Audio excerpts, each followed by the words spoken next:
Dear students welcome. ਅੱਜ ਦੀ ਇਸ video ਦੇ ਵਿੱਚ ਅਸੀਂ ਪ੍ਰੋਜੈਕਟ ਮੈਥਡ ਬਾਰੇ ਗੱਲ ਕਰਾਂਗੇ। ਪ੍ਰੋਜੈਕਟ ਮੈਥਡ ਜਿਹੜਾ ਕਿ ਸਾਰੇ ਹੀ ਟੀਚਿੰਗ ਸਬਜੈਕਟਸ ਦੇ ਵਿੱਚ, ਭਾਵੇਂ ਤੁਹਾਡੇ ਕੋਲ ਇੰਗਲਿਸ਼ ਹੈ, Punjabi, Hindi, SST, science, commerce, economics, political science, ਜੋ ਵੀ ਸਬਜੈਕਟ ਹੈ ਸਾਰਿਆਂ ਨਾਲ ਰਿਲੇਟਡ ਹੈ ਇਹ ਟੌਪਿਕ। ਇਹ ਜਿਹੜਾ ਮੈਥਡ ਹੈ ਜੌਨ ਡੀਵੀ ਦੁਆਰਾ ਡਿਸਕਵਰ ਕੀਤਾ ਗਿਆ ਸੀ, ਖੋਜ ਕੀਤੀ ਗਈ ਸੀ ਇਹਦੀ, ਤੇ ਜਿਹੜਾ ਸਟਾਰਟ ਕੀਤਾ ਗਿਆ ਉਹ ਕਿਲਪੈਟਰਿਕ ਦੇ ਦੁਆਰਾ। ਇਹ ਗੱਲਾਂ ਤੁਸੀਂ ਛੋਟੀ ਛੋਟੀ ਯਾਦ ਰੱਖਣੀਆਂ ਨਾਲ, ਕਿਉਂਕਿ ਸ਼ਾਰਟ ਨੋਟ ਨੂੰ ਤੁਸੀਂ ਇਸ ਦੇ ਨਾਲ ਵਧੀਆ ਤਰੀਕੇ ਨਾਲ ਕਲੀਅਰ ਕਰ ਸਕਦੇ ਹੋ। ਪ੍ਰੋਜੈਕਟ ਮੈਥਡ ਹੈ ਜਿਹੜਾ ਉਹ ਬੱਚਿਆਂ ਦੁਆਰਾ ਅਸਲ ਕਿਰਿਆਵਾਂ ਉੱਪਰ ਜ਼ੋਰ ਦਿੰਦੀ ਹੈ। ਇਹ ਟੈਕਨੀਕ ਮੀਨਸ ਇਸ ਵਿਧੀ ਦੇ ਵਿੱਚ ਕਿ ਬੱਚਿਆਂ ਨੇ ਜਿਹੜੀਆਂ ਅਸਲ ਕਿਰਿਆਵਾਂ ਕਰਨੀਆਂ ਨੇ, ਮੀਨਸ ਅਸਲ ਦੇ ਵਿੱਚ ਉਹ ਕੰਮ ਨੂੰ ਕਰਕੇ ਦੇਖਣਾ ਹੈ। Definitions WH Kilpatrick, a project is a wholehearted purposeful activity proceeding in a social environment। ਇਹ ਸਮਾਜਿਕ ਵਾਤਾਵਰਣ ਵਿੱਚ ਸੱਚੇ ਮਨ ਨਾਲ ਕੀਤੀ ਜਾਣ ਵਾਲੀ ਇੱਕ ਉਦੇਸ਼ਪੂਰਨ ਕਿਰਿਆ ਹੈ। ਮੀਨਜ਼ ਸਮਾਜਿਕ ਵਾਤਾਵਰਣ ਦੇ ਵਿੱਚ ਬੱਚੇ ਐਕਚੁਅਲ ਦੇ ਵਿੱਚ ਕੰਮ ਕਰਦੇ ਨੇ। According to Ballard, a project is a real bit of life that has been imported to the school। Project ਅਸਲ ਜੀਵਨ ਦਾ ਇੱਕ ਅੰਗ ਹੈ ਜਿਸ ਨੂੰ ਸਕੂਲ ਵਿੱਚ ਉਦੇਸ਼ ਸਹਿਤ ਵਰਤੋਂ ਵਿੱਚ ਲਿਆਂਦਾ ਜਾਂਦਾ ਹੈ। Next definition according to Burton, ਅਜਿਹੀ ਸਮੱਸਿਆ ਹੀ ਯੋਜਨਾ ਹੈ ਜਿਸ ਦੇ ਨਤੀਜੇ ਵਜੋਂ ਕੁਝ ਕਰਨਾ ਪਵੇ। ਨੈਕਸਟ ਹੈ according to Stevenson, a project is a problematic act carried to completion in its natural setting. Project ਇੱਕ ਸਮੱਸਿਆ ਆਧਾਰਿਤ ਕੰਮ ਹੈ ਜੋ ਕੁਦਰਤੀ ਹਾਲਾਤਾਂ ਅਧੀਨ ਸੰਪੂਰਨ ਕੀਤਾ ਜਾਂਦਾ ਹੈ। ਤੁਸੀਂ ਇਹਦੇ ਵਿੱਚ ਜੋ ਡੈਫੀਨੇਸ਼ਨ ਤੁਹਾਨੂੰ ਠੀਕ ਲੱਗੇਗੀ ਉਹਨੂੰ ਤੁਸੀਂ ਕਰ ਸਕਦੇ ਹੋ। Characteristics of project method, a real life activity. ਇਹ ਕੀ ਹੈ? ਅਸਲ ਦੇ ਵਿੱਚ ਇੱਕ ਉਹ ਐਕਟੀਵਿਟੀ ਹੈ ਜਿਹੜੀ ਕਿ ਲਾਈਫ ਦੇ ਨਾਲ ਸੰਬੰਧਿਤ ਵੀ ਹੁੰਦੀ ਹੈ ਅਤੇ ਅਸਲੀ ਕਿਰਿਆ ਹੁੰਦੀ ਹੈ। ਪਰਪਸਫੁਲ ਐਕਟੀਵਿਟੀ, ਇਹ ਕਿਸੇ ਪਰਪਸ ਨੂੰ ਲੈ ਕੇ, ਉਦੇਸ਼ ਨੂੰ ਲੈ ਕੇ ਇਹ ਐਕਟੀਵਿਟੀ ਕੀਤੀ ਜਾਂਦੀ ਹੈ। ਮੀਨਸ ਕੋਈ ਨਾ ਕੋਈ ਉਦੇਸ਼ ਹੁੰਦਾ ਹੈ ਇਸ ਐਕਟੀਵਿਟੀ ਨੂੰ ਕਰਨ ਦਾ, ਮੀਨਸ ਪ੍ਰੋਜੈਕਟ ਮੈਥਡ ਦੇ ਦੁਆਰਾ ਪੜ੍ਹਾਉਣ ਦਾ। ਐਨ ਐਕਟੀਵਿਟੀ ਇਨ ਨੈਚੁਰਲ ਸੈਟਿੰਗ, ਇਹ ਨੈਚੁਰਲ ਸੈਟਿੰਗ ਦੇ ਵਿੱਚ ਹੁੰਦੀ ਹੈ। ਮੀਨਸ ਜਿਹੜਾ ਇਨਵਾਇਰਨਮੈਂਟ ਆ ਉਹ ਨੈਚੁਰਲ ਹੁੰਦਾ ਹੈ, ਉੱਥੇ ਐਕਟੀਵਿਟੀ ਪਰਫੋਰਮ ਕੀਤੀ ਜਾਂਦੀ ਹੈ। An activity in social setting, social setting means ਜਿਹੜਾ ਸਮਾਜਿਕ ਵਾਤਾਵਰਨ ਹੈ ਉਹਦੇ ਵਿੱਚ ਇਹ ਐਕਟੀਵਿਟੀ ਪਰਫੋਰਮ ਕੀਤੀ ਜਾਂਦੀ ਹੈ। ਪ੍ਰੋਬਲਮ ਸੈਂਟਰਡ ਐਕਟੀਵਿਟੀ, ਕੋਈ ਨਾ ਕੋਈ ਪ੍ਰੋਬਲਮ ਨੂੰ ਲੈ ਕੇ ਇਹ ਐਕਟੀਵਿਟੀ ਕੀਤੀ ਜਾਂਦੀ ਹੈ, ਇਹ ਮੈਥਡ ਵਰਤਿਆ ਜਾਂਦਾ ਹੈ। Provides a lot of freedom to child, ਇਹ ਬੱਚੇ ਨੂੰ ਜਿਹੜੀ ਆਜ਼ਾਦੀ ਹੈ ਉਹ ਵੀ ਜ਼ਿਆਦਾ ਪ੍ਰੋਵਾਈਡ ਕਰਦਾ ਹੈ। ਮੀਨਜ਼ ਬੱਚਾ ਇਹਦੇ 'ਚ ਬਿਲਕੁਲ ਫ੍ਰੀ ਹੋ ਕੇ ਕੰਮ ਕਰਦਾ ਹੈ, ਉਹਦੇ ਉੱਪਰ ਕਿਸੇ ਤਰ੍ਹਾਂ ਦੀ ਕੋਈ ਬੰਦਿਸ਼ ਨਹੀਂ ਹੁੰਦੀ। ਕੋਆਪਰੇਟਿਵ ਲਰਨਿੰਗ, ਇਹ 'ਚ ਬੱਚਾ ਸਹਿਯੋਗ ਨਾਲ ਸਿੱਖਦਾ, ਇੱਕ ਇਹ ਸਹਿਯੋਗੀ ਐਕਟੀਵਿਟੀ ਹੈ। ਅ ਹੋਲ ਹਾਰਟਡ ਐਕਟੀਵਿਟੀ, ਇਹਦੇ 'ਚ ਬੱਚਾ ਤਨੋ ਮਨੋਂ ਕੰਮ ਕਰ ਰਿਹਾ ਹੁੰਦਾ ਹੈ, ਮੀਨਜ਼ ਪੂਰਾ ਆਪਣਾ ਦਿਲ ਜਾਨ ਲਗਾ ਕੇ ਇਸ ਐਕਟੀਵਿਟੀ ਨੂੰ ਕਰਦਾ ਹੈ। It encourage individuals to understand life in its unity, ਇਹ ਵਿਦਿਆਰਥੀਆਂ ਨੂੰ, ਵਿਅਕਤੀਆਂ ਨੂੰ ਲਾਈਫ ਦੇ ਵਿੱਚ ਯੂਨਿਟੀ ਦੀ ਕੀ ਮਹੱਤਤਾ ਹੈ ਉਹਦੇ ਬਾਰੇ ਵੀ ਜਿਹੜੀ ਸਮਝ ਆ ਉਹ ਪੈਦਾ ਕਰਦੀਆਂ ਨੇ, ਕਿਉਂਕਿ ਜਿਹੜਾ ਪ੍ਰੋਜੈਕਟ ਮੈਥਡ ਹੈ ਉਹ 'ਚ ਬੱਚੇ ਗਰੁੱਪ ਦੇ ਵਿੱਚ ਹੀ ਕੰਮ ਕਰਦੇ ਨੇ। ਨੈਕਸਟ ਹੈ ਟਾਈਪਸ ਆਫ ਪ੍ਰੋਜੈਕਟ। ਹੁਣ ਇਹਦੇ ਵਿੱਚ ਅਲੱਗ-ਅਲੱਗ ਤਰੀਕੇ ਨਾਲ ਇਹਨੂੰ ਡਿਵਾਈਡ ਕੀਤਾ ਗਿਆ ਹੈ ਪ੍ਰੋਜੈਕਟ ਨੂੰ।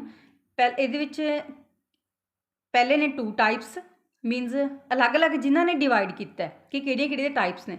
ਹੁਣ ਸੋਸ਼ਲ ਅਤੇ ਇੰਡੀਵਿਜੂਅਲ। ਸੋਸ਼ਲ ਮੀਨਸ ਸਮਾਜਿਕ, ਜਿੱਥੇ ਅਸੀਂ ਪੂਰੀ ਜਿਹੜੀ ਸੁਸਾਇਟੀ ਦੇ ਵਿੱਚ ਬੱਚੇ ਜਾ ਕੇ ਆਪਣਾ ਗਰੁੱਪ ਦੇ ਵਿੱਚ ਪਰਫੋਰਮ ਕਰਨਗੇ। ਇੰਡੀਵਿਜੂਅਲ ਮੀਨਸ ਇਕੱਲਾ ਕੋਈ ਵੀ ਵਿਦਿਆਰਥੀ। ਅਕੋਰਡਿੰਗ ਟੂ ਕਿਲਪੈਟਰਿਕ ਕੀ ਹੈ? ਕੰਸਟਰਕਟਿਵ ਹੈ, ਸਥੈਟਿਕ ਹੈ, ਡਰਿਲ ਹੈ, ਪ੍ਰੋਬਲਮੈਟਿਕ ਹੈ। ਕੰਸਟਰਕਟਿਵ ਮੀਨਸ ਇਹਦੇ ਵਿੱਚ ਕੁਛ ਨਵਾਂ ਕ੍ਰੀਏਟ ਕੀਤਾ ਜਾਂਦਾ ਹੈ। ਐਸਥੈਟਿਕ ਮੀਨਸ ਜਿਹੜੀ ਸੁਹਜਾਤਮਕ ਭਾਵਨਾ ਉਹ ਬੱਚਿਆਂ ਦੇ ਵਿੱਚ ਵਿਕਸਿਤ ਹੁੰਦੀ ਹੈ। ਡਰਿਲ ਮੀਨਸ ਪ੍ਰੈਕਟਿਸ ਇਹਦੇ 'ਚ ਬੱਚੇ ਕਰਦੇ ਨੇ। ਪ੍ਰੋਬਲਮੈਟਿਕ ਮੀਨਸ ਇਹਦੇ ਵਿੱਚ ਬੱਚੇ ਕਿਸੇ ਪ੍ਰੋਬਲਮ ਨੂੰ ਲੈ ਕੇ ਹੀ ਜਿਹੜਾ ਆਪਣਾ ਵਰਕ ਹੈ ਉਹ ਕੰਪਲੀਟ ਕਰਦੇ ਨੇ। ਅਕੋਰਡਿੰਗ ਟੂ ਅਦਰ ਸਕਾਲਰਸ, ਹੋਰ ਜਿਹੜੇ ਦੂਸਰੇ ਸਕਾਲਰਸ ਨੇ ਉਹਨਾਂ ਨੇ ਕੀ ਕਿਹਾ ਵੀ ਇਹ ਸਿੰਪਲ ਅਤੇ ਕੰਪਲੈਕਸ ਜਿਹੜਾ ਪ੍ਰੋਜੈਕਟ ਹੈ ਉਹ ਕਿਸ ਤਰ੍ਹਾਂ ਦਾ ਹੁੰਦਾ ਹੈ? ਸਿੰਪਲ ਵੀ ਹੋ ਸਕਦਾ ਹੈ ਅਤੇ ਕੰਪਲੈਕਸ ਵੀ ਹੋ ਸਕਦਾ ਹੈ। ਸਿੰਪਲ ਮੀਨਸ ਬਹੁਤ ਈਜ਼ੀ, ਕੰਪਲੈਕਸ ਮੀਨਸ ਜਿਹਦੇ ਵਿੱਚ ਥੋੜ੍ਹੀਆਂ ਬਹੁਤੀਆਂ ਕੰਪਲੀਕੇਟਡਸ ਹੋਣ।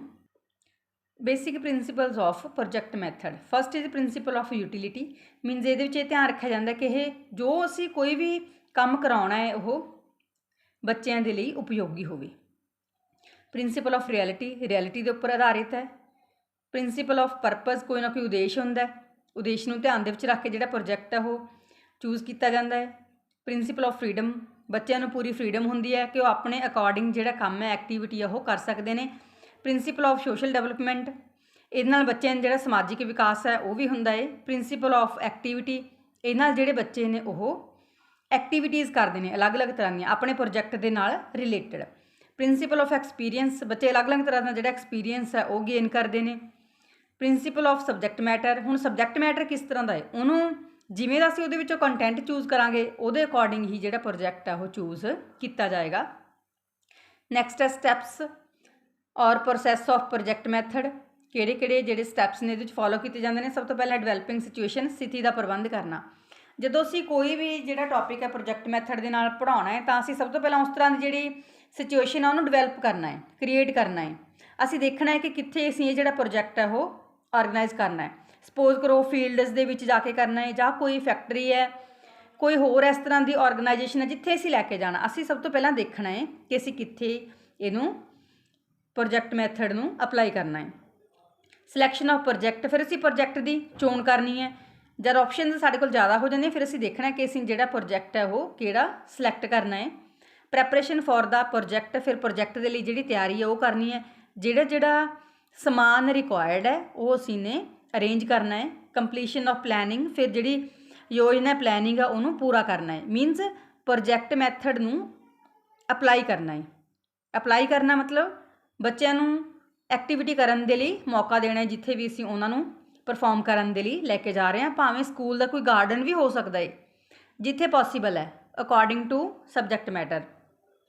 ਇਵੈਲਿਊਸ਼ਨ ਆਫ ਪ੍ਰੋਜੈਕਟ, ਫਿਰ ਜਿਹੜਾ ਪ੍ਰੋਜੈਕਟ ਹੈ ਉਹਦੀ ਇਵੈਲਿਊਸ਼ਨ ਕਰਨੀ, ਉਹਦਾ ਮੁਲਾਂਕਣ ਕਰਨਾ ਕਿ ਬੱਚਿਆਂ ਨੇ ਕੀ ਸਿੱਖਿਆ, ਇਸ ਪ੍ਰੋਜੈਕਟ ਦੇ ਵਿੱਚ ਕਿਹੜੀਆਂ ਕਮੀਆਂ ਰਹਿ ਗਈਆਂ ਜਾਂ ਕਿਹੜੇ ਇਹਦੇ ਵਿੱਚ ਗੁੱਡ ਪੁਆਇੰਟਸ ਸੀ। ਨੈਕਸਟ ਹੈ ਮੇਨਟੇਨਿੰਗ ਰਿਕਾਰਡ, ਫਿਰ ਉਹਦਾ ਰਿਕਾਰਡ ਰੱਖਣਾ ਪੂਰਾ। ਮੀਨਸ ਸਟਾਰਟਿੰਗ ਤੋਂ ਲੈ ਕੇ ਐਂਡ ਤੱਕ ਕਿਵੇਂ ਜਿਹੜੀ ਸਿਚੁਏਸ਼ਨ ਉਹ ਡਿਵੈਲਪ ਕੀਤੀ, ਫਿਰ ਕਿਵੇਂ ਜਿਹੜਾ ਪ੍ਰੋਜੈਕਟ ਆ ਉਹ ਸਿਲੈਕਟ ਕੀਤਾ, ਫਿਰ ਪ੍ਰੋਜੈਕਟ ਲਈ ਤਿਆਰੀ ਕਿਵੇਂ ਕੀਤੀ, ਕਿਹੜਾ ਮਟੀਰੀਅਲ ਉਹਦੇ ਵਿੱਚ ਰਿਕੁਆਇਰਡ ਸੀ, ਫਿਰ ਪਲੈਨਿੰਗ ਨੂੰ ਕਿਸ ਤਰੀਕੇ ਨਾਲ ਪੂਰਾ ਕੀਤਾ, ਫਿਰ ਇਵੈਲਿਊਸ਼ਨ ਕਿਵੇਂ ਕੀਤੀ, ਇਵੈਲਿਊਸ਼ਨ ਦਾ ਕੀ ਰਿਜ਼ਲਟ ਨਿਕਲਿਆ। ਇਹਨਾਂ ਸਾਰੀਆਂ ਚੀਜ਼ਾਂ ਦਾ ਜਿਹੜਾ ਰਿਕਾਰਡ ਹੈ ਉਹ ਮੇਨਟੇਨ ਕਰਨਾ ਹੈ। Now merits of project method, project method ਦੇ ਕਿਹੜੇ ਗੁਣ ਨੇ। Makes use of high intrinsic motivation, intrinsic mean ਦਾ ਅੰਦਰੂਨੀ, ਇਹ ਬੱਚੇ ਦੇ ਅੰਦਰੋਂ ਜਿਹੜੀ ਅੰਦਰੂਨੀ ਮੋਟੀਵੇਸ਼ਨ ਹੈ, ਪ੍ਰੇਰਨਾ ਹੈ ਉਹ ਪੈਦਾ ਕਰਦਾ ਹੈ, ਉਹਨੂੰ ਯੂਜ਼ ਕਰਨ ਦੇ ਲਈ ਬੱਚੇ ਨੂੰ ਮੋਟੀਵੇਟ ਕਰਦਾ ਹੈ। ਸਾਈਕੋਲੋਜੀਕਲ ਮੈਥਡ, ਇਹ ਜਿਵੇਂ ਕਿ ਸਾਈਕੋਲੋਜੀ ਕਹਿੰਦੇ ਕਿ ਬੱਚਿਆਂ ਦੇ ਲੈਵਲ 'ਤੇ ਜਾ ਕੇ ਬੱਚਿਆਂ ਦੇ ਅਕੋਰਡਿੰਗ ਪੜ੍ਹਾਉਣਾ ਹੈ, ਇਸ ਕਰਕੇ ਇਹ ਜਿਹੜਾ ਮੈਥਡ ਆ ਉਹ ਕੀ ਹੈ ਉਹਨਾਂ ਦੇ ਅਕੋਰਡਿੰਗ ਸਹੀ ਹੈ, ਇਹ ਸਾਈਕੋਲੋਜੀਕਲ ਮੈਥਡ ਹੈ। ਹੈਲਪਫੁਲ ਇਨ ਨੌਲੇਜ ਗੇਨ ਕਰਨ ਦੇ ਲਈ ਵੀ ਇਹ ਹੈਲਪਫੁਲ ਹੈ ਕਿਉਂਕਿ ਬੱਚਾ ਲਰਨਿੰਗ ਬਾਈ ਡੂਇੰਗ ਸਿੱਖਦਾ ਹੈ। ਹੈਲਪਫੁਲ ਇਨ ਸਕਿੱਲ ਡਿਵੈਲਪਮੈਂਟ, ਬੱਚਿਆਂ ਨੂੰ ਜਿਹੜੀ ਹੱਥੀਂ ਕੰਮ ਕਰਨ ਦੀ ਸਕਿੱਲ ਆ ਉਹ ਪੈਦਾ ਹੁੰਦੀ ਹੈ ਕਿਉਂਕਿ ਜਦੋਂ ਬੱਚਾ ਹੱਥੀਂ ਕੰਮ ਕਰੇਗਾ ਉਹ ਜ਼ਿਆਦਾ ਸਿੱਖੇਗਾ। ਜੋਇਫੁਲ ਲਰਨਿੰਗ ਐਕਸਪੀਰੀਅੰਸ, ਇਹਦੇ ਵਿੱਚ ਜਿਹੜੇ ਬੱਚੇ ਨੇ ਉਹ ਖੁਸ਼ੀ ਨਾਲ ਸਿੱਖਦੇ ਨੇ ਅਤੇ ਜਿਹੜੇ ਇਸ ਤਰ੍ਹਾਂ ਦੇ ਐਕਸਪੀਰੀਅੰਸ ਨੇ ਉਹਨਾਂ ਨੂੰ ਲਾਈਫ ਟਾਈਮ ਦੇ ਲਈ ਯਾਦ ਰਹਿੰਦੇ ਨੇ। Helpful for building moral character, ਇਹ ਨਾਲ ਜਿਹੜੇ ਬੱਚੇ ਨੇ ਉਹਨਾਂ ਦਾ ਮੋਰਲ ਕਰੈਕਟਰ ਡਿਵੈਲਪ ਹੁੰਦਾ, ਮੀਨਸ ਬੱਚਿਆਂ 'ਚ ਜਿਹੜੀਆਂ ਮੋਰਲ ਵੈਲਿਊਜ਼ ਨੇ ਉਹ ਪੈਦਾ ਹੁੰਦੀਆਂ ਨੇ ਅਤੇ ਉਹਨਾਂ ਦਾ ਜਿਹੜਾ ਕਰੈਕਟਰ ਆ ਉਹ ਡਿਵੈਲਪ ਹੁੰਦਾ, ਸੁਸਾਇਟੀ ਦੇ ਵਿੱਚ ਵਿਚਰਨ ਦੇ ਯੋਗ ਹੋ ਜਾਂਦੇ ਨੇ ਬੱਚੇ। ਡੈਮੋਕ੍ਰੇਟਿਕ ਮੈਥਡ ਆਫ ਟੀਚਿੰਗ, ਇਹ ਲੋਕਤੰਤਰੀ ਵਿਧੀ ਵੀ ਹੈ ਪੜ੍ਹਾਉਣ ਦੀ ਕਿਉਂਕਿ ਇਹਦੇ 'ਚ ਸਾਰੇ ਬੱਚਿਆਂ ਨੂੰ ਮੌਕਾ ਮਿਲਦਾ ਹੈ ਪਰਫਾਰਮ ਕਰਨ ਦਾ। ਇੰਡੀਵਿਜੂਅਲ ਐਂਡ ਗਰੁੱਪ ਇਨਵੈਸਟੀਗੇਸ਼ਨਸ, ਇਹਦੇ ਵਿੱਚ ਬੱਚੇ ਇੰਡੀਵਿਜੂਅਲ ਮੀਨਸ ਇਕੱਲੇ ਤੌਰ 'ਤੇ ਵੀ ਅਤੇ ਗਰੁੱਪ ਦੇ ਵਿੱਚ ਵੀ ਜਿਹੜੀਆਂ ਇਨਵੈਸਟੀਗੇਸ਼ਨ ਨੇ ਮੀਨਸ ਖੋਜਾਂ ਨੇ ਉਹ ਕਰਦੇ ਨੇ ਤਾਂ ਜੋ ਜਿਹੜਾ ਪ੍ਰੋਜੈਕਟ ਹੈ ਉਹਨੂੰ ਸਹੀ ਤਰੀਕੇ ਨਾਲ ਕੰਪਲੀਟ ਕੀਤਾ ਜਾ ਸਕੇ। ਇੰਪਰੂਵਸ ਟੀਚਰ ਟੌਟ ਰਿਲੇਸ਼ਨਸ, ਇਹ ਨਾਲ ਜਿਹੜੇ ਅਧਿਆਪਕ ਦੇ ਵਿਦਿਆਰਥੀ ਨੇ ਸੰਬੰਧਾਂ ਦੇ ਵਿੱਚ ਵੀ ਸੁਧਾਰ ਆਉਂਦਾ ਹੈ। ਹੈਲਪਫੁਲ ਇਨ ਲਰਨਰਸ ਐਕੂਰੇਟ ਅਸੈਸਮੈਂਟ, ਇਹਦੇ ਨਾਲ ਬੱਚਿਆਂ ਦੀ ਜਿਹੜੇ ਸਿਖਿਆਰਥੀ ਨੇ ਸਿੱਖਣ ਵਾਲੇ ਉਹਨਾਂ ਦੀ ਅਸੀਂ ਅਸੈਸਮੈਂਟ ਮੀਨਸ ਮੁਲਾਂਕਣ ਸਹੀ ਤਰੀਕੇ ਨਾਲ ਕਰ ਸਕਦੇ ਹਾਂ, ਉਹਦੇ ਵਿੱਚ ਵੀ ਹੈਲਪਫੁਲ ਹੈ। ਸੋਸ਼ਲ ਟ੍ਰੇਨਿੰਗ, ਇਹ ਵਿਦਿਆਰਥੀਆਂ ਨੂੰ ਸਮਾਜਿਕ ਸਿਖਲਾਈ ਵੀ ਦਿੰਦਾ ਕਿ ਤੁਸੀਂ ਸੁਸਾਇਟੀ ਦੇ ਵਿੱਚ ਕਿਵੇਂ ਵਿਚਰਨਾ, ਕਿਵੇਂ ਇੱਕ ਦੂਸਰੇ ਨੂੰ ਸਹਿਯੋਗ ਕਰਨਾ ਹੈ। ਟ੍ਰੇਨਿੰਗ ਆਫ ਐਡਜਸਟਮੈਂਟ, ਬੱਚਿਆਂ ਨੂੰ ਐਡਜਸਟਮੈਂਟ ਕਰਨੀ ਸਿਖਾਉਂਦਾ ਹੈ ਮੈਥਡ। ਸਟੂਡੈਂਟਸ ਸੈਟਿਸਫੈਕਸ਼ਨ, ਵਿਦਿਆਰਥੀਆਂ ਨੂੰ ਵੀ ਸੈਟਿਸਫੈਕਸ਼ਨ ਹੁੰਦੀ ਹੈ ਕਿ ਅਸੀਂ ਖੁਦ ਕੋਈ ਕੰਮ ਕੀਤਾ ਸੀ ਅਤੇ ਸਾਨੂੰ ਉਹ ਸਮਝ ਵੀ ਆ ਗਿਆ ਹੈ। ਇਹਦੇ ਨਾਲ ਜਿਹੜੇ ਵਿਦਿਆਰਥੀ ਨੇ ਉਹ ਜ਼ਿਆਦਾ ਸੈਟਿਸਫਾਈਡ ਹੋਣਗੇ ਕਿਉਂਕਿ ਜਿਹੜਾ ਉਹਨਾਂ ਦੀ ਲਰਨਿੰਗ ਹੈ ਉਹ ਵਧੀਆ ਤਰੀਕੇ ਨਾਲ ਹੋਏਗੀ। ਨੈਕਸਟ ਹੈ ਮੈਨੂਅਲ ਵਰਕ, ਇਹ 'ਚ ਜਿਹੜੇ ਬੱਚੇ ਨੂੰ ਹੱਥੀਂ ਕੰਮ ਕਰਨਗੇ, ਹੱਥੀਂ ਕੰਮ ਕਰਨ ਦੀ ਉਹਨਾਂ ਵਿੱਚ ਜਿਹੜੀ ਆਦਤ ਆ ਉਹ ਵਿਕਸਿਤ ਹੋਏਗੀ। ਡਿਵੈਲਪਸ ਸੈਲਫ ਡਿਸਿਪਲਿਨ, ਜਿਹੜੇ ਬੱਚੇ ਨੇ ਉਹਨਾਂ ਦੇ ਵਿੱਚ ਸੈਲਫ ਡਿਸਿਪਲਿਨ ਮੀਨਜ਼ ਸਵੈ ਅਨੁਸ਼ਾਸਨ ਵਿਕਸਿਤ ਹੋਏਗਾ। ਡਿਸਕਰੇਜਮੈਂਟ ਟੂ ਕ੍ਰੈਮਿੰਗ, ਇਹ ਨਾਲ ਜਿਹੜੇ ਬੱਚੇ ਨੇ ਉਹ ਰੱਟਾ ਨਹੀਂ ਲਗਾਉਣਗੇ ਕਿਉਂਕਿ ਜਦੋਂ ਬੱਚੇ ਕਰਕੇ ਸਿੱਖਣਗੇ ਉਹਨਾਂ ਨੂੰ ਆਟੋਮੈਟਿਕਲੀ ਸਾਰਾ ਜਿਹੜਾ ਕੰਮ ਹੈ ਉਹ ਯਾਦ ਹੋ ਜਾਏਗਾ, ਇਸ ਕਰਕੇ ਉਹਨਾਂ ਨੂੰ ਰੱਟਾ ਲਗਾਉਣ ਦੀ ਜਿਹੜੀ ਜ਼ਰੂਰਤ ਹੈ ਉਹ ਨਹੀਂ ਹੋਏਗੀ। ਨੈਕਸਟ ਹੈ ਇਕੋਨੋਮਿਕਲ। ਇਹ ਵਿਧੀ ਸਸਤੀ ਵੀ ਹੈ ਕਿਉਂਕਿ ਜੇ ਅਸੀਂ ਕਿਸੇ ਫੀਲਡ ਦੇ ਵਿੱਚ ਲੈ ਕੇ ਜਾਣਾ, ਕਿਸੇ ਖੇਤਾਂ ਦੇ ਵਿੱਚ ਲੈ ਕੇ ਜਾਣਾ, ਜਾਂ ਅਸੀਂ ਕਿਸੇ ਕੋਈ ਫੈਕਟਰੀ ਦੇ ਵਿੱਚ ਲੈ ਕੇ ਜਾਣਾ ਤਾਂ ਉਹ ਸਸਤਾ ਪਏਗਾ, ਕਿਉਂਕਿ ਅਸੀਂ ਬੱਚਿਆਂ ਨੂੰ ਉੱਥੇ ਕੋਈ ਬਹੁਤ ਜ਼ਿਆਦਾ ਅਰੇਂਜਮੈਂਟਸ ਕਰਨ ਦੀ ਜ਼ਰੂਰਤ ਨਹੀਂ ਪਏਗੀ, ਸਸਤੀ ਵੀ ਪੈਂਦੀ ਹੈ ਇਹ ਵਿਧੀ। Development of individuals interest. ਇਹ ਨਾਲ ਜਿਹੜੇ ਬੱਚੇ ਨੇ, ਵਿਦਿਆਰਥੀ ਨੇ, ਉਹਨਾਂ ਦੇ ਇੰਟਰਸਟ ਵੀ ਡਿਵੈਲਪ ਹੁੰਦੇ ਨੇ, ਕਿਉਂਕਿ ਜਿਹੜੇ ਫੀਲਡ ਦੇ ਵਿੱਚ ਉਹਨਾਂ ਨੂੰ ਜ਼ਿਆਦਾ ਇੰਟਰਸਟ ਹੋਏਗਾ ਉਹਦੇ ਅਕੋਰਡਿੰਗ ਹੀ ਆਪਣੀ ਜਿਹੜੀ ਅਗਲੀ ਹਾਇਰ ਐਜੂਕੇਸ਼ਨ ਉਹ ਕੰਪਲੀਟ ਕਰ ਸਕਦੇ ਨੇ।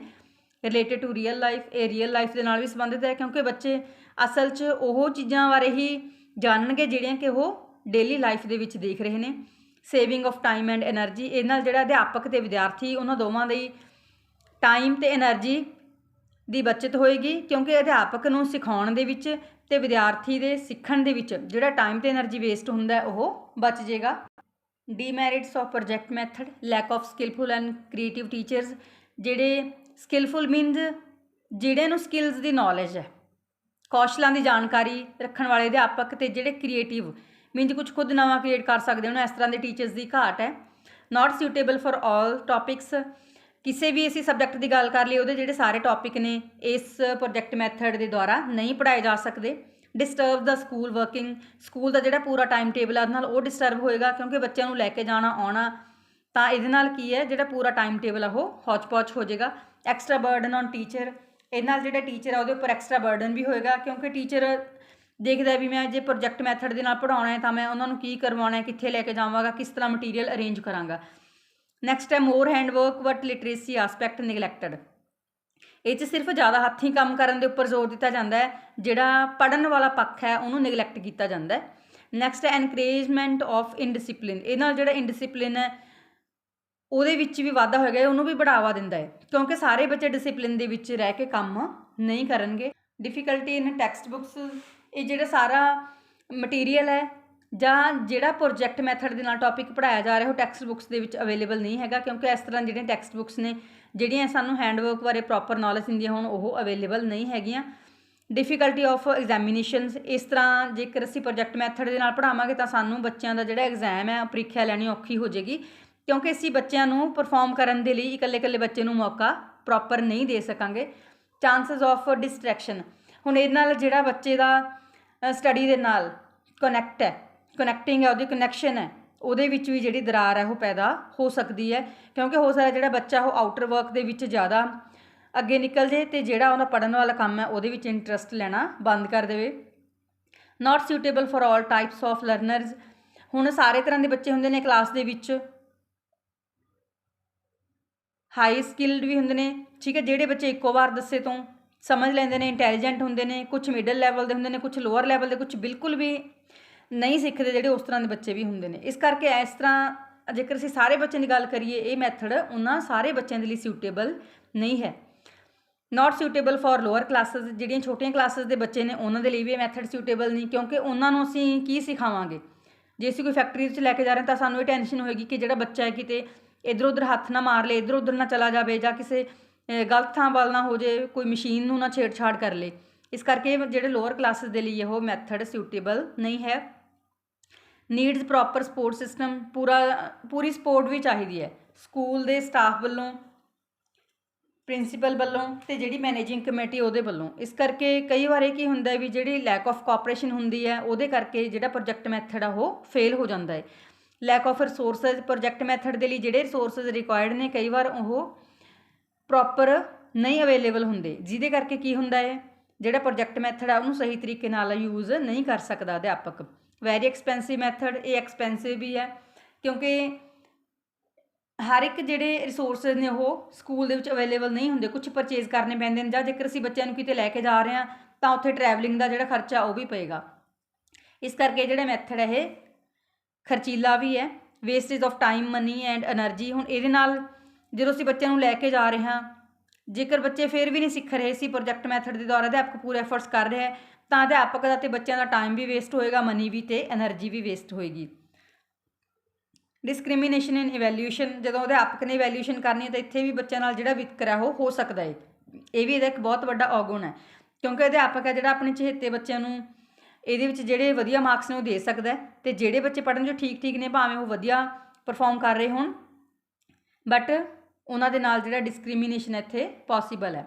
ਡੀਅਰ ਸਟੂਡੈਂਟਸ, ਮੈਂ ਉਮੀਦ ਕਰਦੀ ਹਾਂ ਕਿ ਇਹ ਜਿਹੜਾ ਟੌਪਿਕ ਹੈ ਤੁਹਾਨੂੰ ਸਹੀ ਤਰੀਕੇ ਨਾਲ ਸਮਝ ਆ ਗਿਆ ਹੋਵੇਗਾ। ਨੈਕਸਟ ਵੀਡੀਓ ਦੇ ਵਿੱਚ ਮੈਂ ਤੁਹਾਡੇ ਲਈ ਜਿਹੜਾ ਸੋਰਸ ਮੈਥਡ ਆ ਉਹ ਵੀ ਕੰਪਲੀਟ ਮੈਰਿਟਸ ਵਿਦ ਡੀਮੈਰਿਟਸ ਲੈ ਕੇ ਆਵਾਂਗੀ। Thanks for watching.